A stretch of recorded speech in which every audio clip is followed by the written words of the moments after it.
You're not going to be successful enough for the next tier of friends, but you're too different from the friends that you used to have. And so that middle path is very lonely. But the good thing about loneliness is you've got time. And right now, time's what you need, because you got to learn stuff. You got to get the skills so you can start trading that for more and more money. And then you can take the money and trade that for more money. But in the beginning, you just have time, and that's what you have to spend. And so if you are broke or you are poor and wish to no longer be broke and poor, the first is owning the fact that everything that has to do with your life is your fault. And a lot of people will reject that. And you're right. Stay poor. You're totally right. You'll never be successful. You're totally right. I believe you. The next step is being willing to use what you have rather than what you think you should have or what you wish you had. The circumstances, the connections, the money, whatever. The passion, the purpose, the meaning behind the work. You can wish for all that stuff, but you don't have it. So you have to use what you have, which could be anger, could be shame, could be pain, whatever. And then, as soon as you start taking action, everyone around you will collapse and try to pull you down. And so the only way to protect yourself against that is to increase your own approval of self and decrease how much their opinion of you matters. Which means that you have to be proud of you for taking the step and actively look at their lives and think, do I want what they have? If the answer is no, then do not listen to what they say. And then when you do that, you keep walking, you keep taking steps, no matter how painful it is, and you never stop. And if you do that, you will get there. The more you do, the more you realize you can do. And so it's like you prove to yourself in some way that you get a positive reinforcement loop that, like, if I spend an extra 50% longer on this, I get even more positive feedback. And so in some ways you could say that I've just become addicted to that loop, which is that the more obsessive I become about anything, the more positive feedback I get on a longer time horizon. And that's the part that most people struggle with. Winners write history.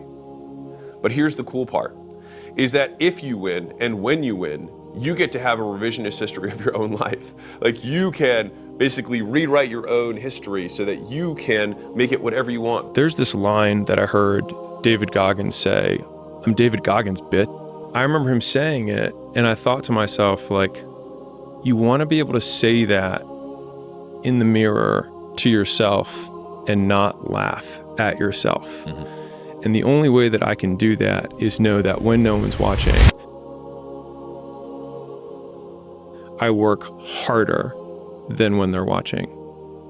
And thinking about it like that has given me this persistent and ever-present scorecard or third party that's like, no one's watching, which means now you have to work, because otherwise you're full of shit. So after I lost everything for the second time, think about, like, I tell the story, but it's very easy to gloss over. But think about this. I had left my job, went to a new area, didn't know anyone, started a gym, didn't have enough money to have an apartment, slept at my gym, just grassroots got it going, made the gym successful by working there every hour of the day, was finally successful enough to be able to open a second location, a third, a fourth, a fifth, a sixth, finally feel like I tasted success, like I'm actually doing something, I'm actually pretty good here, like that bet that I made actually paid off. And then I lose it all.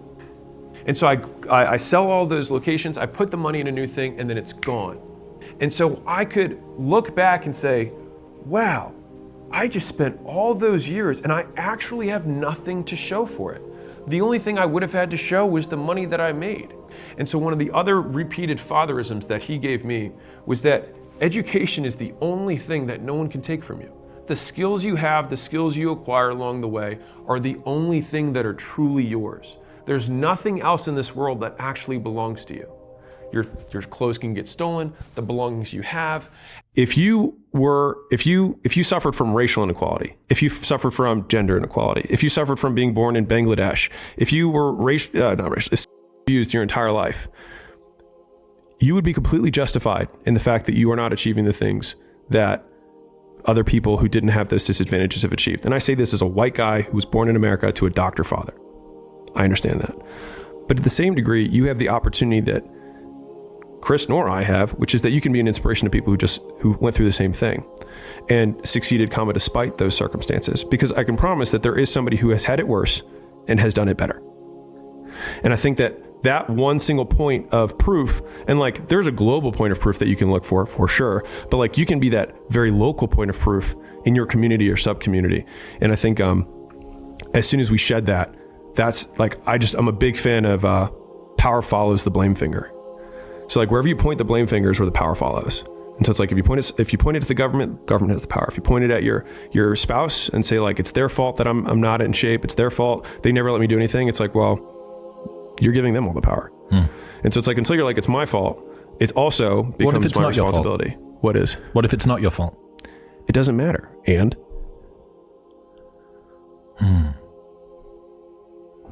like I can't run marathons because I lost my leg at birth. And either you can just never try, or you put the metal thing on and you do it anyways. I think it's just giving yourself permission to suck. It's giving yourself permission to be unhappy. It's giving yourself permission to not achieve while you do for a long period of time. It's giving yourself permission to lose friends. It's giving yourself permission to do things that's different than people in your social circle or your age group are doing. It's giving yourself permission to be an exception so that you can become exceptional. And a lot of that, the whole positive poly mantra of like I saw a post a girl made and she was like, you are worthy. And that's what made that tweet. All my tweets are just responses to shit I see.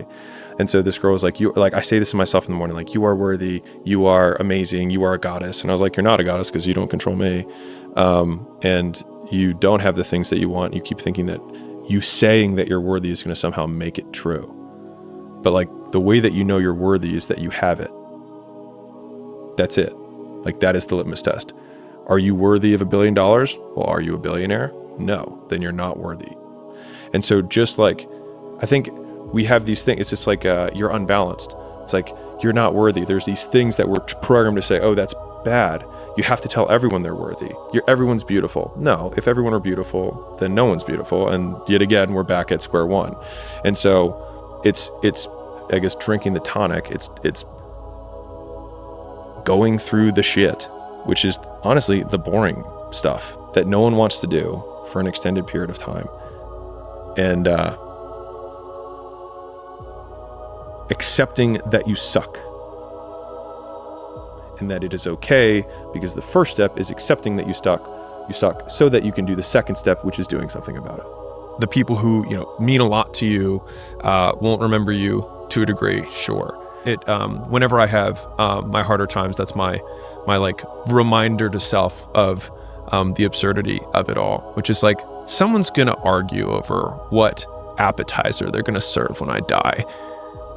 This probably doesn't matter that much. I think that most of us can look back on our lives to 10 years ago and think about the problems that we were dealing with then, and think about how much of a pittance and how small those problems were compared to the problems that we deal with today. At least that's how I probably feel. Maybe you feel the same way.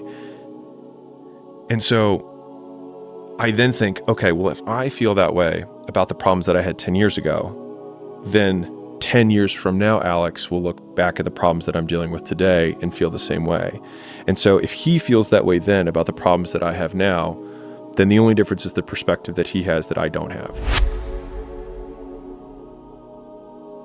And so I might just be a sensitive little pansy, and maybe these aren't problems at all. Maybe these are just facts of life and I need to habituate to them. So I spent 5 years building a chain of gyms. So I had 6 locations, and after that, I sold 5 of them. I shut one down, and then I transitioned to doing turnarounds.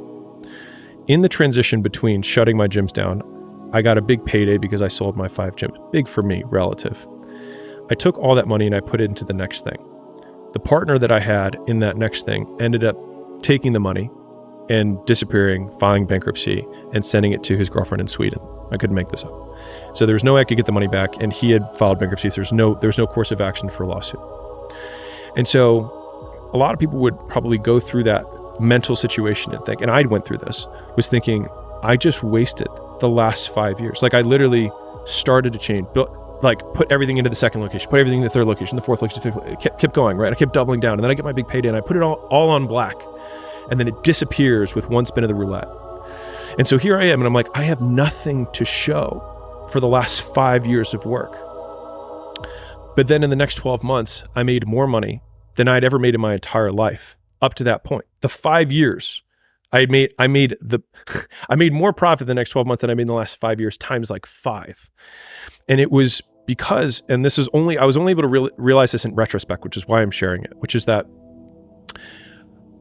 the thing that was the outcome of those 5 years was me and the skills and the experiences that I possessed through going through it.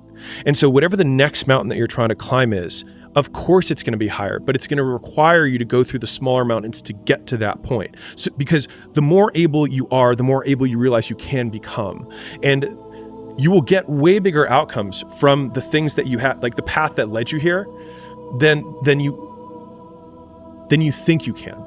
That's why since that moment where I lost everything, and then I was able to make more in the next 12 months, I realized that no work is wasted because I am the output of the work, not the outcome.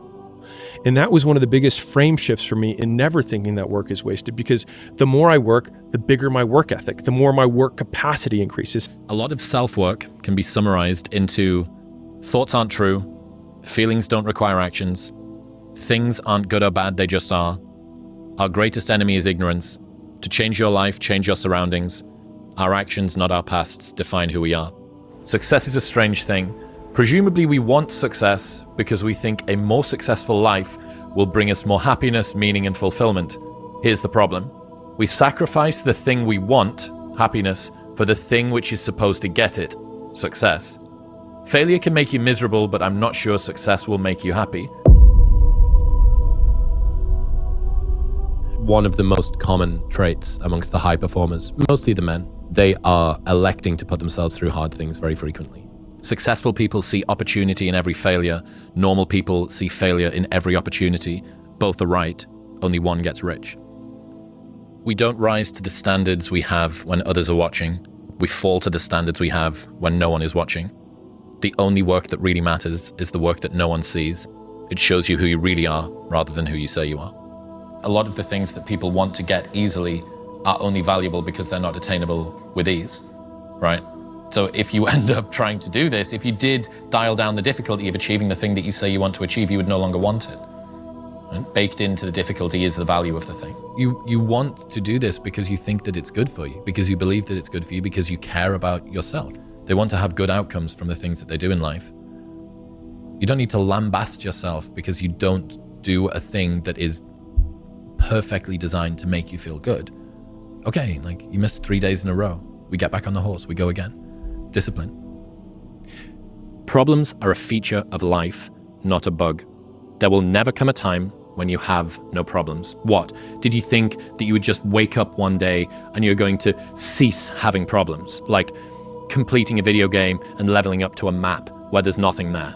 That is never going to happen. Your problems will change. Sure, but having problems is going nowhere.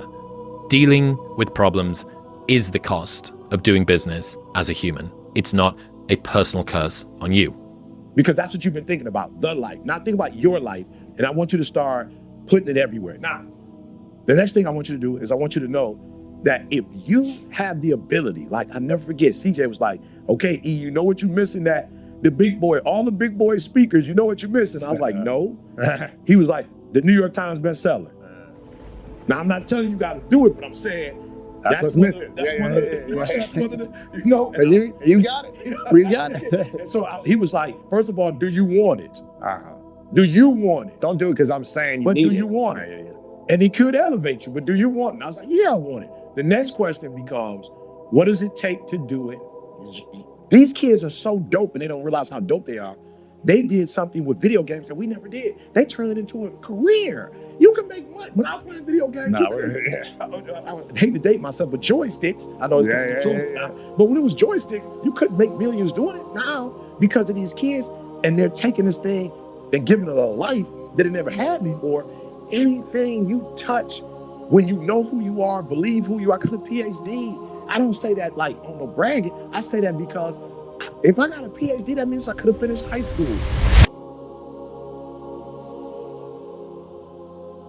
Do people need to think about motivation in order to overcome themselves and their problems and their challenges? Or do they need to think about being more disciplined to overcome the weight of the world they're feeling? Yeah, I say both and, but to your point on the discipline, you need to be more disciplined about your minds. Right. What do people need to be thinking about with their minds? So here's the deal. His beginnings looked dope. My man went to Michigan State and was a general manager for Izzo. He traveled the world. He's got a Final Four ring, an Elite Eight ring. He got the jack. He sat under Coach Izzo, Hall of Fame coach for 4 years. Wow. Coach OG.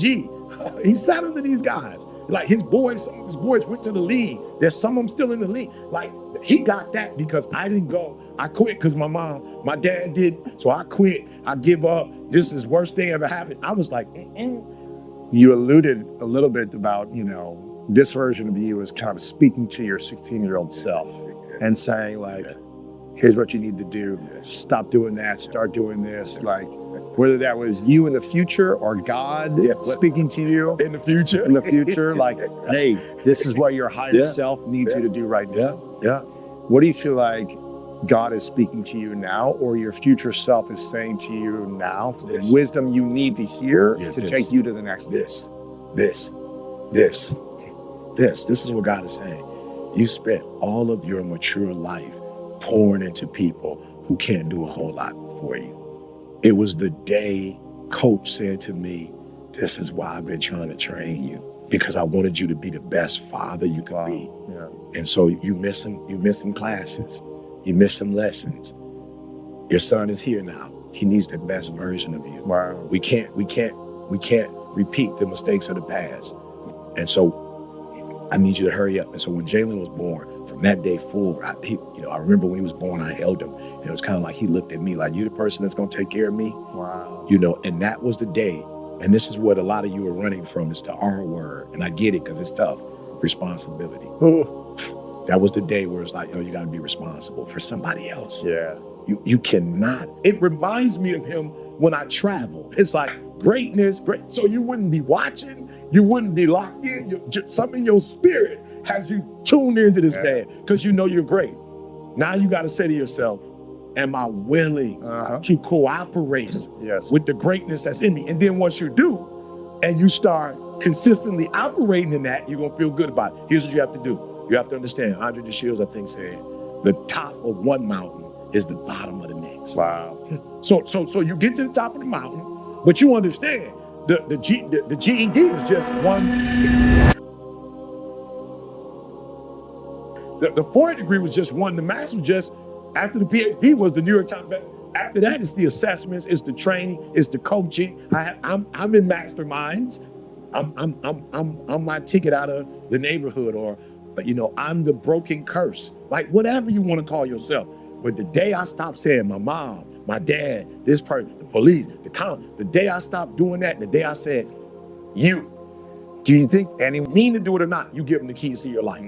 You give them power over you. They got your whole life in their hand. Because you said it. They didn't do this, and because they got the keys. Now, I'll be honest, the reason why we don't want to take the keys, because we got to drive.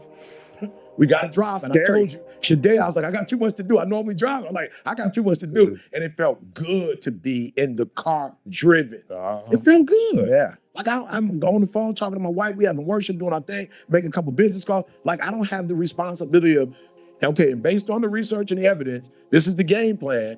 Let's go. It doesn't matter how you feel. Yeah. It don't matter how you feel. Man, I love this. Yeah. Again, if we're talking about really developing kind of a bulletproof mindset, when the last 5 years for a lot of people has been a lot of stress, overwhelming anxiety. As we move into 2025,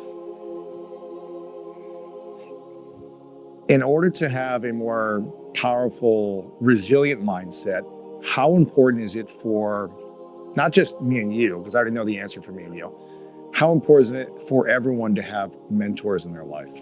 It's everything, man. Listen to me. And we don't realize we are a community, right? And look, I'm not trying to be deep. People could, you believe this, you don't believe in this. But what I was taught, in school, especially Catholic school, it seemed like Adam was by himself first. It doesn't seem like it was like somebody else. It's like Adam was first, and then whatever happened after that. So the first man was by himself. And I think that's important for those of us who study that. Why? Because all of us think we have to have somebody to be somebody. And this guy started his journey on his own before he connected with somebody. He knew his purpose. You know, he walked in his confidence. And a lot of us are going, I hear people say all the time, well, I'm not doing good life. Why not? I don't have nobody. This is super important. Most people, right? Most people's problems are self-induced. 100%. So nobody told you that you have to rent that apartment. Nobody told you that you have to get that job. Nobody told you that you had to move to that city. And what you have to do is realize that in that decision-making process, what you're doing is self-sabotaging. And what you can do is make short-term commitments, test things out, evaluate whether it is or isn't for you. And if you realize, hey, you know what, this isn't necessarily what I want in life, then you can change. I wouldn't tell a person, hey, don't go to move to New York. Don't go spend 10 grand on an apartment. I wouldn't say that. Go do it. Test it out. Maybe it's for you. Maybe it's not for you. But don't be afraid to test it out. But then don't be afraid to say, fuck off. I'm going to go try something new. Yeah. It's a rewiring process. Takes so long because there's time I think delay. it's the identity. I think people attach their identity to, well, if I have a smaller apartment, people are going to judge me. If I have a worse job that maybe I enjoy more, people are not going to like me. Or I need to make X amount of money in order to have validation or self-worth. And these are the lies, these are the deceits, and these are the self-thoughts that kind of enter somebody's mind that aren't true. So for example, let's say somebody's working a finance job. Let's say they don't enjoy it. In their mind, they're like, well, I still need to pay for bills, therefore this is what I have to do. No. The reason you have to pay for bills is because you brought those bills upon yourself. 100%. So if you don't want the responsibility because you don't want the gig, and you don't want the job, then what you need to do is unwind that process. And once you unwind that process, then you have mental clarity, once again, mental real estate in order to make good decisions. When you plant a seed, you don't wait for 9 months looking at the ground, asking, yo, why is this not, you don't get upset. You're just like, hey, I'm planting the seeds. As long as I water it over 9 months, 10 months, 12 months, 3 years, natural order will take care of the rest. And it'll yield 100 times, 1,000 times the initial seed, the initial investment. That's how natural law works. Just people don't want to wait for the process. The process is the prize. That's how I consider it. The process, the seeing the plant grow, like that's the beauty. Picking it, eating the fruit is only rewarding if you saw the entire process, because now you're associated with the growth. You're associated with the excellence. You and I can sit and go and smoke a cigar on a lake and be like, wow, this feels epic. Why? Because we knew what it was to work in fast food restaurants and we knew the struggle. If you were born with a silver spoon in your mouth, you don't, I've sat with kings, I've sat with queens, princes, and I tell you, they don't eat different steaks that we do. They don't have a better lifestyle that we do. They were just exposed to all of these things without having to earn them. So they don't have the same level of specialty or the same level of emotional attachment that we could experience. So they miss out on so many things of life that you're like, well, I wish I always had this. No, you don't. You want to earn it. You want the adventure. You want the journey. You want the hero's quest. You want to unlock that treasure chest and wow, there's a surprise. If life is all predictable and you won already everything, then might as well just die. You know, you want to play, you want to enjoy, you want to be alive. Playing, you know, that's a good word. Play. Yeah, level up your Everything needs to be character. fucking serious. Like everybody's so serious. Everybody's taking the game so seriously. Relax, you're gonna die. You're not taking anything with you. Hang out, enjoy, be present, live with excellence. And people will be like, well, how's this gonna make me more money? Well, just try it. just try doing what you're doing with excellence. Yeah. And you're gonna win. If you're at a job and you do everything with excellence, your job manager, your boss is gonna notice and he's gonna give you a raise. If you work with excellence in your business, you're gonna have more customers. It's inevitable, it's going to happen. Plant more seeds, and you will get more results. What do you think about purpose? Purpose is whatever you want it to be. You can have a deep intrinsic purpose and you can have a very shallow basic one. If your purpose is to have a great life and you don't care about money, then your life will portray that. If your purpose is to help a lot of people and you want to make money in order to do that, then your life will portray that. If you want to be a family man and that's your purpose, then your life will portray that. There isn't necessarily a right or a wrong when it comes to purpose. It all comes down to, is your life purpose driven? What is purpose? Goal. Goal orientation, right? Do you have somewhere that you're headed? Most people find themselves in a place of distress because they find themselves in a place of limbo. They don't know where they're going. If they just had something, even that's why people find so much confidence and so much, mental stability in the gym, because it's something that they can look forward to, that they know it exists, that they can accomplish. But it's a great stepping stool. It's a great beginning point. But you have to have that purpose, that goal setting, in order to be able to navigate life. Purpose is extremely important because it gives you aim, it gives you direction. People are built different, that's why they're better. You have to rebuild yourself if you want a different life. Like, you expect to be a loser with winning results, and your brain isn't getting the signal that your life is shit because you're shit. Excuse me, once again. You know what I mean? So if your life is not great, it's because you are messing up. That's the name of the game. But unsuccessful people, broke people, instead of looking at themselves in the mirror and assuming responsibility, they want to point it. Because it sucks to be like, hey, my life sucks because I suck. It's not easy, I get it, 100%. However, when you win in life, hey, you're the first one to raise the hand and be like, hey, I did it. But with that same level of responsibility, you now can dictate what? Your behaviors. So just start inputting positive behaviors, man. You have to believe in yourself. You have to believe that it's possible, because you can create your reality. The perception that you have of the world, if you think there's only scarcity, there's no opportunity, that's how you are going to interact with reality. If you think that there's abundance, if you think that there's opportunity, then these things will manifest themselves to you. So you have to believe that you can, right? And the way that you believe and the way that you can get to that state, because a lot of people are like, I have a lot of doubt. So do I. I have it all the time. Even if at these levels, right? You're doing 7-figure months. Dude, there's people doing 8-figure months. That's hard to fathom. That's hard to imagine. Yeah. But it's still possible. Yeah, of course. Is it difficult? Absolutely. But it's a mindset shift. So it's a mindset shift, one of, hey, it's possible. 2, it's an abundance mindset. You can either have a delusion of scarcity, which most people are like, hey, it's not possible, or this is not a reality. And I get it. Our lives are so far. We're sitting in a suite in Dubai right now. Yeah. How old are you? 26. Okay, I'm 26. We're 28. This isn't normal.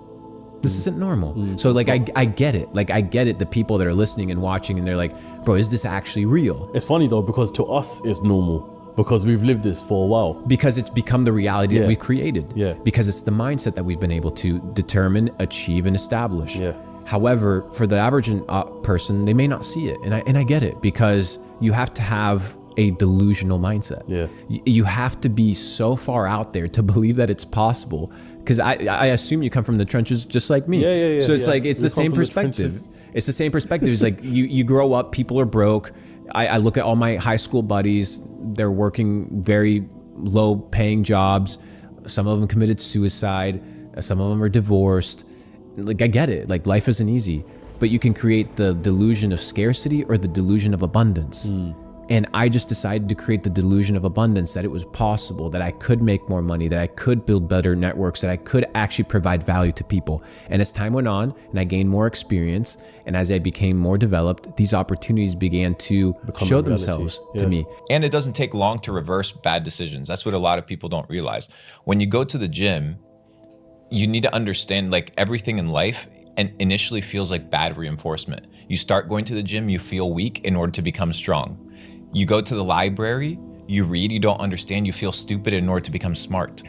The process of discomfort is inevitable. You have to go through it. Most people have that initial feeling, that initial lack of self-belief, because they don't understand that they have to be humbled first in every aspect in order to grow. So you go to the gym, you feel like shit, that's a good thing. It just shows you that you need to improve. Most people go to the gym, feel like shit, never go back. Put on an oversized t-shirt.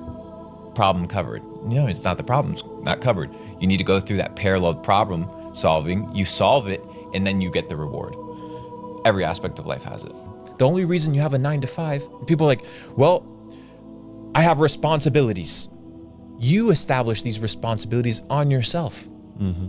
You decided how much you were gonna pay for rent. You decided how much you were gonna pay for that car. It's your responsibility. Every aspect of your life, every responsibility that you have is self-imposed for the most part. There are exceptions. So your question is, how much responsibility do you want?